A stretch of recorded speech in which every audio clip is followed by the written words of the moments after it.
અને દંશ દેતાની સાથે ભગવાન મહાવીરના જમણા પગના અંગૂઠામાંથી દૂધની ધારા અને ભગવાન મહાવીર એટલું જ કહ્યું કે કંઈક સમજ તું કંઈક સમજ.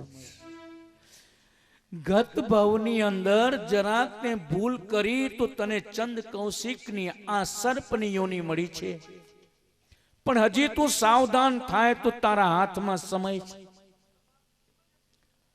અને આ તો પ્રભુ વીર છે, ધીર, એટલા જ વીર ને એટલા જ ગંભીર, જેનો સ્વભાવ તારવાનો હોય છે. બાપ ભગવાન મહાવીરને એને દંશ દીધું, પાછું દંશ દીધું. ભગવાન મહાવીર હજી કહે છે કે સમજ, હજી સમય તારા હાથમાં છે. ગત જન્મને તું યાદ કરતું કોણ હતો ને અત્યારે કોણ છે, અને બસ જોઈ લીધું. અને આ તો લોખંડને જ્યારે પારસ મળે તો એ સોનું થઈ જાય, તો આવા મહાપુરુષોનો સ્પર્શ થાય તો એ જીવ મટી અને શિવ સ્વરૂપ બની જાય. બાપ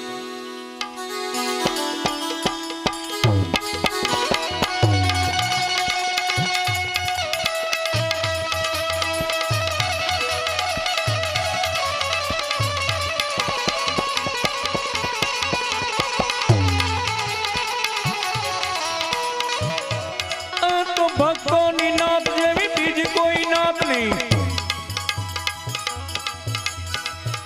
તો ભક્તોની નાથ જેવી બીજી કોઈ નાથ નહીં, ભજનની રાત જેવી બીજી કોઈ રાત નહીં, સત્સંગનો સંગ જેવો બીજો કોઈ સંગ નહીં, ભક્તિના નાદ જેવો બીજો કોઈ નાદ નહીં. ભક્તિના નાદ જેવો બીજો કોઈ નાદ નહીં.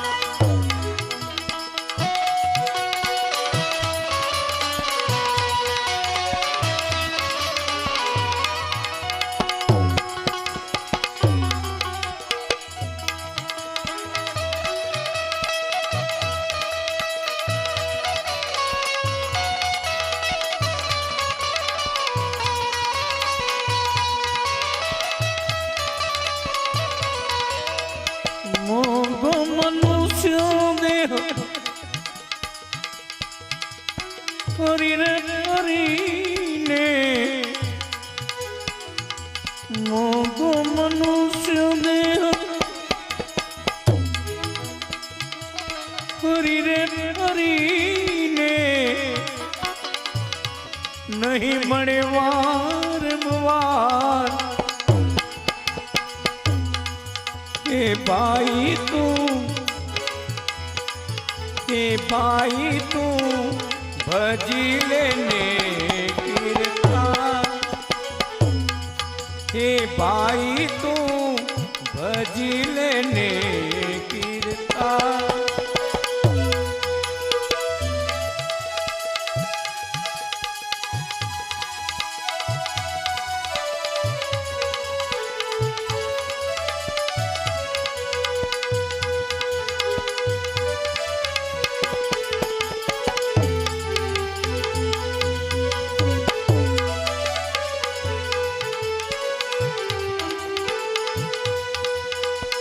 झूठी काया झूठी माया, झूठी काया झूठी माया, झूठो जग परिवार. ए भाई मारा झूठो जग परिवार. राजा भरत री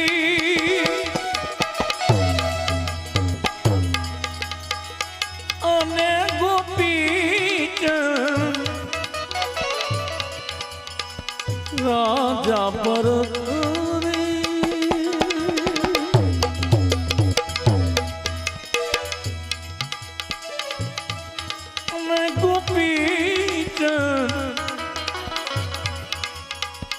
छोड़ी रे गया घर बार. हे भाई तू हे भाई तू भजी लेने कीर्तन, हे भाई तू भजी लेने कीर्तन।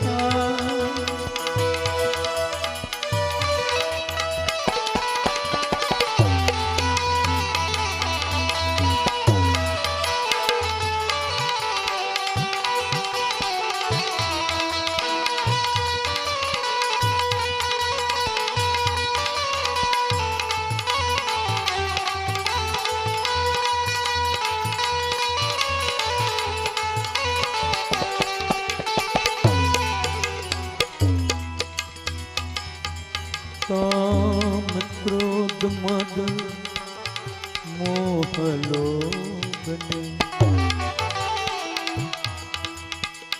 काम क्रोध मद मोह लोभ ने,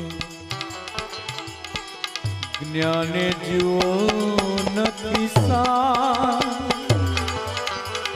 हे भाई मारा ज्ञानी जुओ નથી સાર।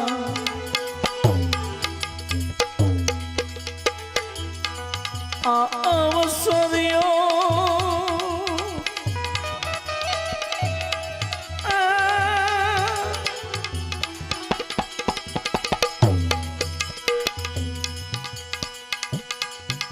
આ અવસર્યો તમે ચૂકી રે ગયા તો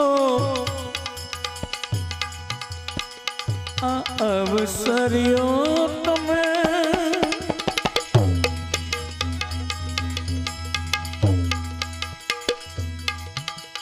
ચૂકી રે ગયા તો ખાસો જમનો માર। हे भाई तू, हे भाई तू भजी लेने कीर्तन, हे भाई तू भजी लेने कीर्तन। घणा ने एम थाय हमणा हजी शुं छे, हजी तो 35-40 वर्षनी उम्र थई, हजी तो जिंदगी घणी बाकी छे। पण पहला एवुं हतुं, पहला एवुं हतुं के नोटिस आवती, तमने खबर हशे। पहला नोटिस आवती, सफेद वाळ थाय एटले मानवानुं के पहली नोटिस। बल्ब झांखा थाय एम मानवानुं के बीजी। आ टेलीफोन सुना था एटले मानवानुं त्रीजी, अने आ पड़वा मांडे तो मानजो के चौथी, अने उपरवाळो के हवे सावधान थई जजो, नहीं तो 5મી पूरुं थशे।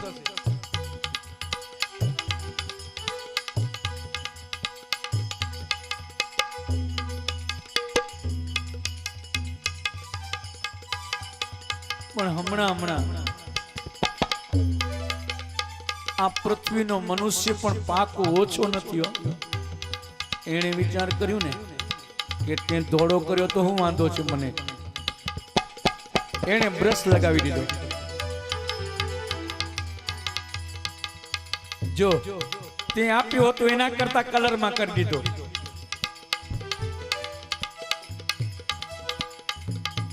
आमां नवा बल्ब लखाय छे। पहली नोटिस नो जवाब आप्यो, बीजी नोटिस नो जवाब आप्यो, आमां त्रीजो जवाब भूंगळो लगावी दीधो। आमां ચોકઠું આવી ગયું। ઉપરવાળે વિચાર કર્યો કે નીચે વાળો મારાથી ઓછો નથી, પછી એને કાયદો થોડોક બદલાવી નાખ્યો। પછી એને વિચાર કર્યો કે ટાઈમ બગાડવાનો, નોટિસો મોકલવાની, એના કરતા એને નક્કી કર્યું કે LBW તરત ને માપનો શું તો કે એટકાવ્યા ને ગયા। હવે નોટિસ નથી આવતી, હવે ડાયરેક્ટ એક વખત યમરાજાને વિચાર થયો, વેલજી બાપા, યમરાજાને એવો વિચાર થયો કે અત્યાર સુધી બધા મૃત્યુ વાળા માણસોને લાવી, પણ પછી એને યમરાજાને એવો આદેશ કર્યો કે આ વખતે મૃત્યુ નહીં, જીવંત વ્યક્તિને લાવો. અત્યાર સુધી મરેલા ઘણા આવ્યા, હવે મરેલાને નહીં લાવતા, પણ કોઈક જીવતાને લાવતા.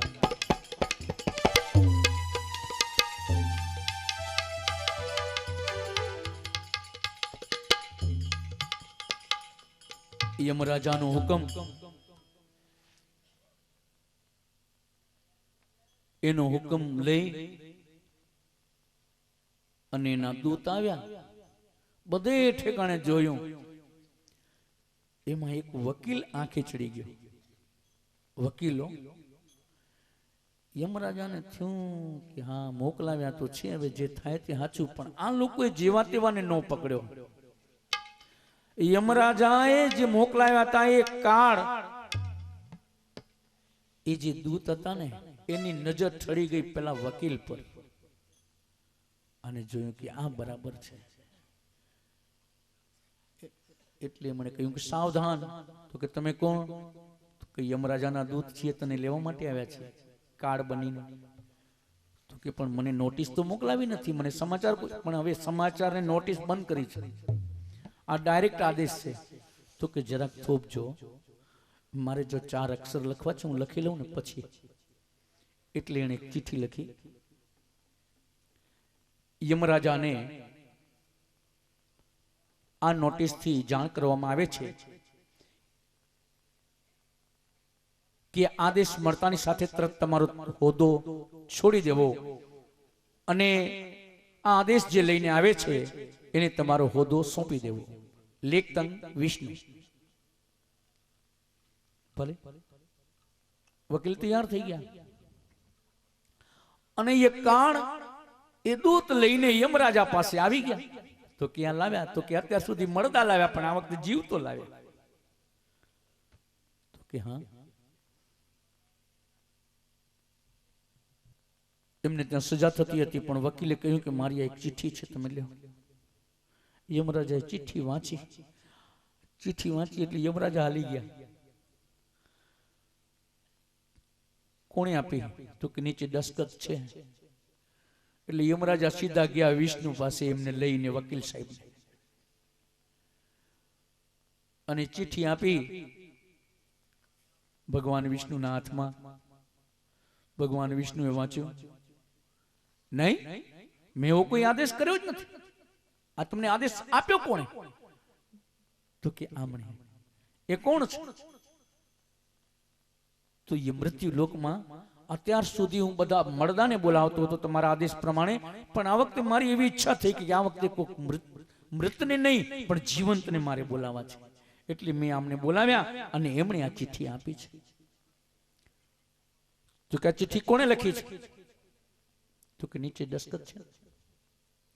મેં નથી લખી, તમે જ લખી છે.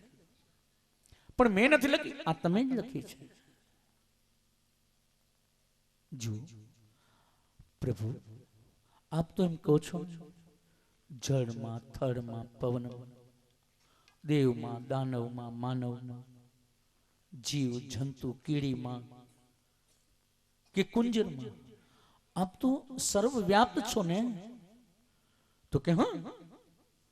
સર્વવ્યાપ્ત છો ને? તો કે હા. તો મારામાં ખરા ને? તો કે હા. તો પછી આ તો લખ્યું જ છે ને. યમરાજાને કહ્યું કે અત્યારે ભલે આ એકને લાવ્યા, પાછા મોકલી આપો, પણ હવે કોઈ કાળા માથાના માંડવીને જીવંતને નો લાવતા, નહીં તો મને ચક્કરમાં નાખી દેશે. હે પુણ્યવાનો, પણ આ યુગની અંદર પણ એવા સામર્થતા અને શક્તિશાળી આત્માઓ છે કે જે પોતે સત્યના માર્ગે ચાલીને અનેકને પ્રેરણાદાયી બને છે. એવું જ નથી, મનુષ્ય જીવન મળ્યું છે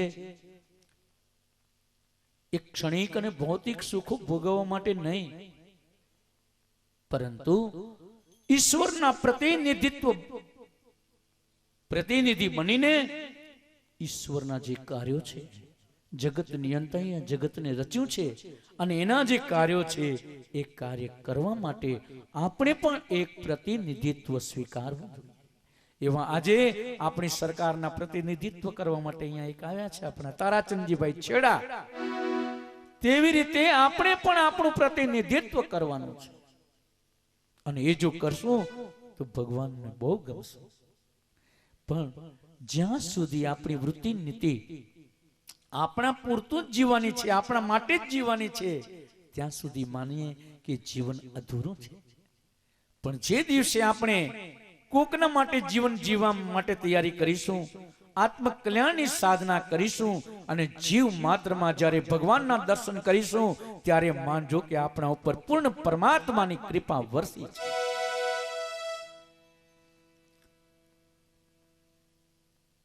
મેરું તો ડગે જના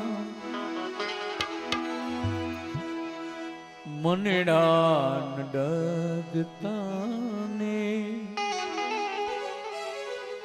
એ બોલે ભાંગી રે પડે બ્રહ્મા,